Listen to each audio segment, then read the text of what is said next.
अस्सलामुअलैकुम। उम्मीद करता हूँ कि आप खैरियत के साथ होंगे। ये है जी गोल्ड का चार्ट। लास्ट वीक गोल्ड जो है वो अपने ऑल टाइम हाई 2578 के आसपास क्लोज हुआ था। आज ओपनिंग के बाद गोल्ड ने जो है वो न्यू ऑल टाइम हाई जो है वो अपडेट किए हैं। राउंड अबाउट आप कह सकते हैं कि 2590 के आसपास के हाई बनाए हैं, और अभी भी गोल्ड जो है वो हाईएस्ट जो साइड है उसके आसपास ही ट्रेड कर रहा है। तो ये जो हाई है ये मैं एक्सपेक्ट कर रहा था, but I am expecting this move on Wednesday, जब सीपीआई का डाटा आया था। सीपीआई के डाटा से पहले मैंने अपने व्हाट्सएप ग्रुप में भी कहा था कि मैं जो है वो न्यू हाइज जो है वो गोल्ड में एक्सपेक्ट कर रहा हूँ 253840 और 254850 तक की। बट सीपीआई के दिन जो है वो हमें कोई खास मूव देखने को नहीं मिला था। गोल्ड 2500 और 2530 के दरमियान ही जो है वो ट्रेड करता रहा। अलबत्ता थर्सडे को पीपीआई नंबर्स के बाद हमारा जो एक्सपेक्टेड मूव था वो हमें देखने को मिला। Despite increase in both inflation number CPI और पीपीआई, थर्सडे को एक और रीज़न भी थी कि थर्सडे को ईसीबी की तरफ से हमें एक अच्छा रेट कट नज़र आया था। तो ये भी एक आप कह सकते हैं कि कंट्रीब्यूटर, ये एक या रीज़न थी गोल्ड प्राइसेस के अप मूव के लिए। तो थर्सडे को हमें जो है वो 50 बीपीएस रेट चांसेस जो थे फेड की जानिब से, उसमें अपसाइड नज़र आया। आप मान लो कि मार्केट के जो पार्टिसिपेट्स हैं उन्होंने ये समझ लिया है कि फेड जो है वो 50 बीपीएस रेट कट ही करेगा।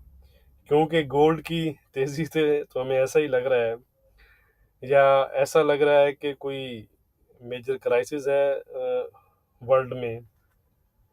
क्योंकि अपसाइड मूव तो मैं एक्सपेक्ट कर रहा था, जैसा कि मैंने स्टार्ट में कहा, लेकिन मैक्सिमम 2560 के आसपास का जो है वो मैं कर रहा था। तो ये जो 25-30 डॉलर अप जो मूव आया है, तो ये आप कह सकते हैं कि मेरे लिए अनएक्सपेक्टेड रहा। जैसा कि मैंने आपके साथ टेलीग्राम पर भी शेयर किया था, ये क्वेश्चन भी आपके साथ उठाया था कि या तो फिर गोल्ड जो है वो हमें ट्राई कर रहा है कुछ समथिंग जो है वो बताने का जो हमारे इल्म में नहीं है। बहरहाल अब जो तमाम फोकस है वो वेडनेसडे को फेड की मीटिंग पर रहेगा, जिसमें इंटरेस्ट रेट डिसीजन है। अगर आप अभी फेड वाई टूल पर जाकर देखें तो 100% चांसेस हैं कि फेड रेट कट करेगा। और करंटली अभी जब मैं वीडियो बना रहा हूँ तो 57% जो है वो चांसेस हैं 50 बीपीएस रेट कट गए। ठीक है, तो ये एक आलती रेट कट है। और 43% चांसेस हैं 25 बीपीएस के। तो ये एक बड़ी वजह है गोल्ड प्राइसेस को जो है अपसाइड पर जो है वो अब फिलहाल जाने की। तो इस दफ़ा जो वेडनेसडे को इंटरेस्ट रेट के साथ साथ डॉट प्लॉट भी है जो क्वार्टरली हमारे सामने आते हैं।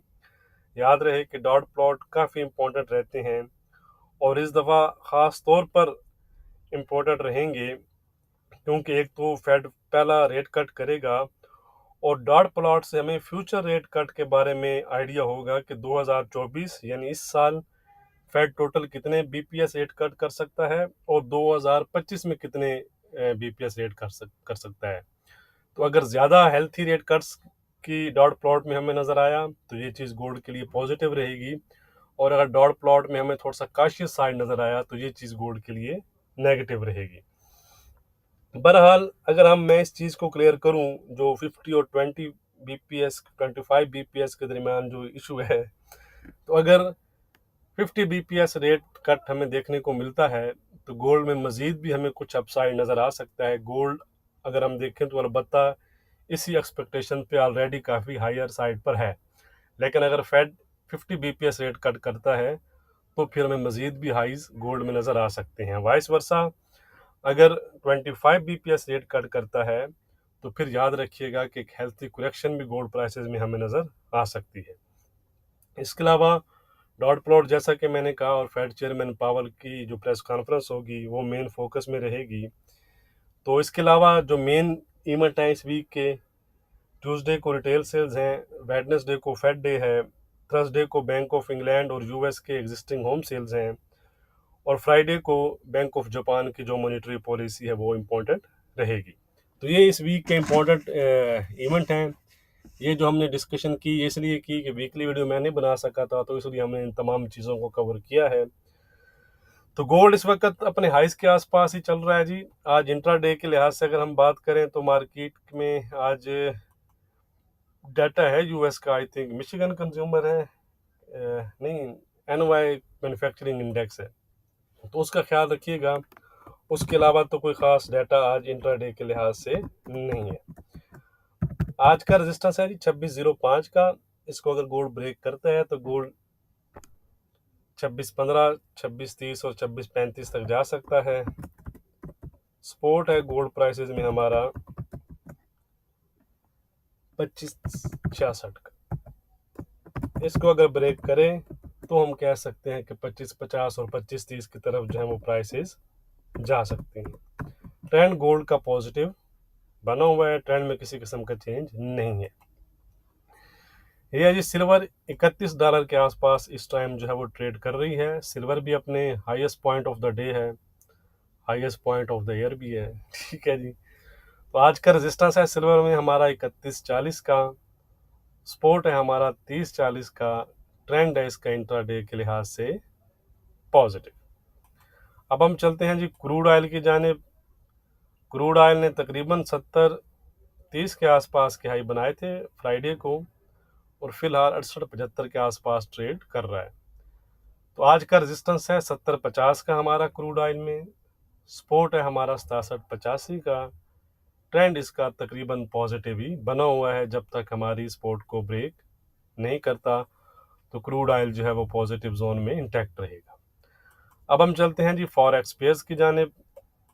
ये है जी यूरो यूएसडी 1096 के आसपास इस टाइम जो है वो ट्रेड कर रहा है। यूरो यूएसडी में आज हमारा रेजिस्टेंस रहेगा 1140 का, सपोर्ट रहेगा 1070 का। जब तक हमारा सपोर्ट ये वाला जोन ब्रेक नहीं करता तो ये पॉजिटिव जोन में ही रहेगा। ठीक हो गया जी, ट्रेंड यानी इंट्राडे के लिहाज से पॉजिटिव ही है। अब हम चलते हैं जी ब्रिटिश पाउंड की जानिब। 3155 के आसपास इस टाइम जो है वो ट्रेड कर रहा है, ये भी पॉजिटिव जोन में ही है। आज का रेजिस्टेंस है 3210 का, सपोर्ट है 3115 का, ये वाला जोन। अगर ये वाले लो निकलते हैं इसमें से तो फिर हमें इसमें कुछ डाउन साइड मजीद नज़र आ सकता है। तब तक इसका जब तक ये सपोर्ट इंटैक्ट है तो हमारा जो ट्रेंड है वो पॉजिटिव ही बना हुआ है। अब हम चलते हैं जी बीटीसी की तरफ। 58,400 के आसपास इस टाइम जो है वो ट्रेड कर रहा है। आज का रेजिस्टेंस है 60,000 का हमारा राउंड फिगर का, सपोर्ट है 57,300 का। ट्रेंड इसका भी इंट्राडे के लिहाज से पॉजिटिव है और ऑल ओवर जो है मार्केट फिलहाल पॉजिटिव जोन में ही ट्रेड कर रही है। वीडियो को लाइक और शेयर करना मत भूलिएगा। बहुत शुक्रिया।